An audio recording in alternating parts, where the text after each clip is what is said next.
Welcome to Lunchtime Live, where we start with significant breaking news from Newcastle. Keith Downie is live at St James's Park for us this afternoon. Hello to you, Keith. We spoke in the last hour and you said this is not the end of the Alexander Isak story.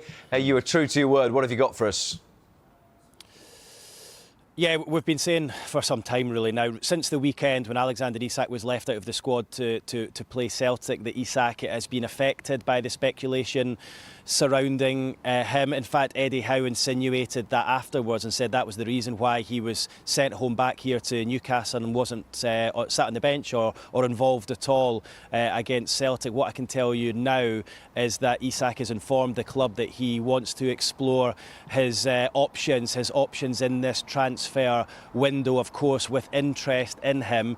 As we told you last week from Liverpool, they made that informal approach to Newcastle United when Newcastle were in deep in conversations with Eintracht Frankfurt over a move for Hugo Ekitike. What ended up happening is Newcastle said Isak wasn't for sale. Instead, Liverpool turned their attentions to Ekitike and managed to get that deal over the line in the last couple of days. But Isak has been left behind here on Tyneside while his teammates and his manager fly to Singapore. They took off around about 2 hours ago for the latest part of their pre-season preparations.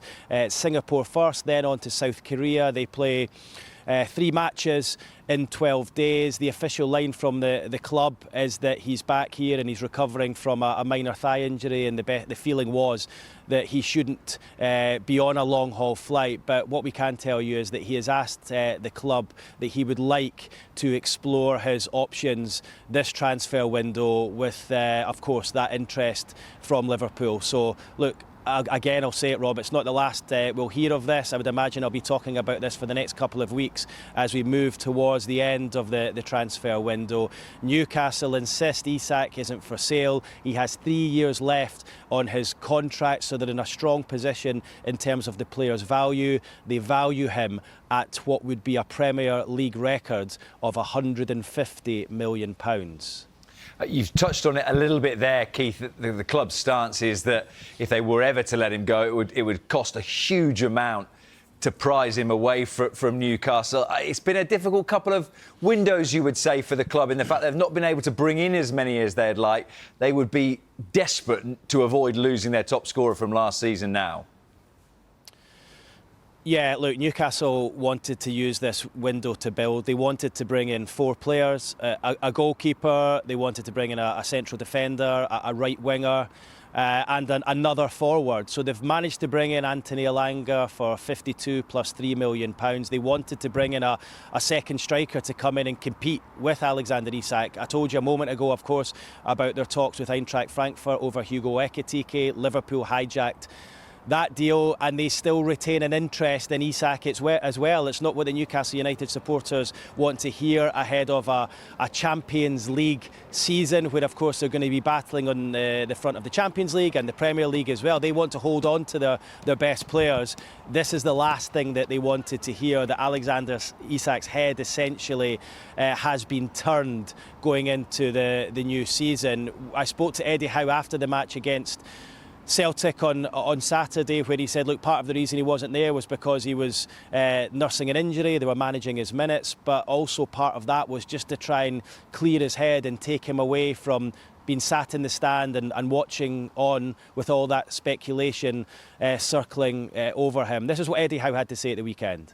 Alex was with us all the way through Austria, but today, with all the speculation and things that are going on, I decided to send him home. The last thing Alex wants if he's not playing is to be sat in the stand, being under that scrutiny. I don't think that's fair to the player. So if he wasn't going to play today, which we mutually agreed that he needs a little bit more training time, then it's best he's not here. And all I can say is that Alex is happy at Newcastle. He loves the players that he plays with, the staff, the team.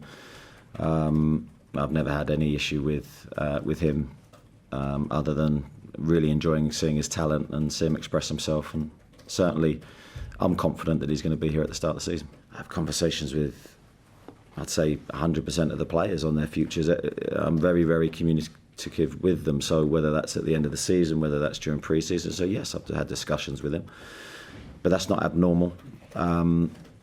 you know, I respect a player's career and how short it is. All the time I will be communicating my desires and my wishes to them and what I see and trying to help them. Alex has been really good, and he's trained really well so far this season. So I know there'll be lots of noise around it, and I can't really control that. But from inside, he's been really good. I've never had any issue with him, other than really enjoying seeing his talent and seeing him express himself. And certainly, I'm confident that he's going to be here at the start of the season. And it now becomes fascinating, Keith, as to how this progresses, because we heard Eddie Howe say just there, he's been really good, he's trained really well. That might change if Alexander Isak decides to dig his heels in a little bit.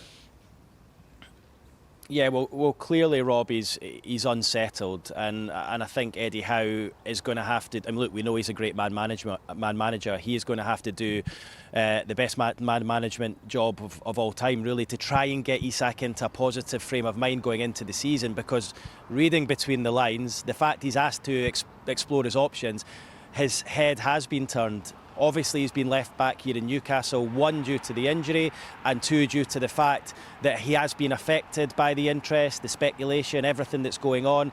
Alexander Isak feels that, well, look, he is. He's one of the best players in the Premier League. He's arguably the best striker in the Premier League. He feels that he should be paid similar to what these top strikers are, and he's not at Newcastle United, but he's, I would imagine, of the belief that if he was to move to another club, whether that's Liverpool or elsewhere, he would be remunerated in that way. So I think the club are going to have to come to some kind of conclusion here where, does he get a pay rise? Do they allow him to speak to other clubs, or do they allow time and space, and perhaps the situation will maybe calm down over the next few weeks once Isak's had some time to reflect on the situation? But you asked me what happens now. Well, what happens now? Either someone comes in and stumps up the money that Newcastle are looking for, as I said to you a moment ago, £150 million, or Isak signs a new contract on bigger money, or he just gets his head back on the fact that he's a Newcastle United player, because he is, and attempts to begin the season in a positive frame of mind. But look, it's a really delicate situation, this one, isn't it? The last thing Eddie Howe wanted, the last thing the Newcastle fans wanted, just listening to Eddie Howe at the weekend, I was in that press conference after the Celtic match, and he sounded exhausted, to be honest. Remember, there's no sporting director at the football club at the moment. They're looking for a new chief executive.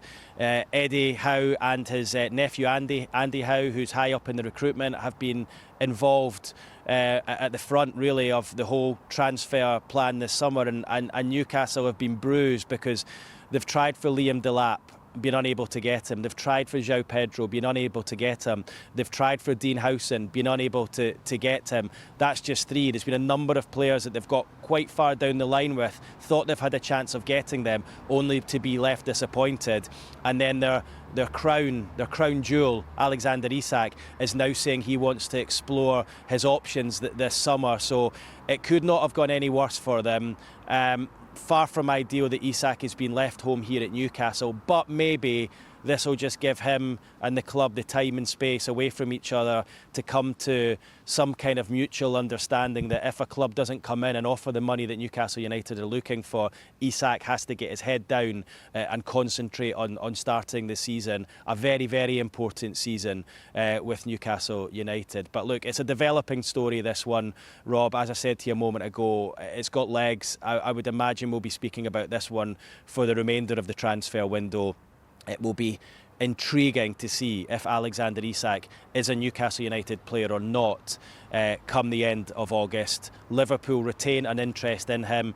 We'll have to wait and see whether they've got the money to stump up an offer to afford Alexander Isak. I would suggest at the moment it would be difficult for them, but let's see what they do in terms of player sales. So look, not a good time for Newcastle United supporters. They are desperately trying to bring in players themselves. They're in advanced negotiations with Brentford over a deal for Johan Wissa. He was supposed to be the backup striker to Alexander Isak, not the only striker. So let's see how this one develops over the next days and weeks. Just remind us, Keith, who Newcastle's first home game of the season is?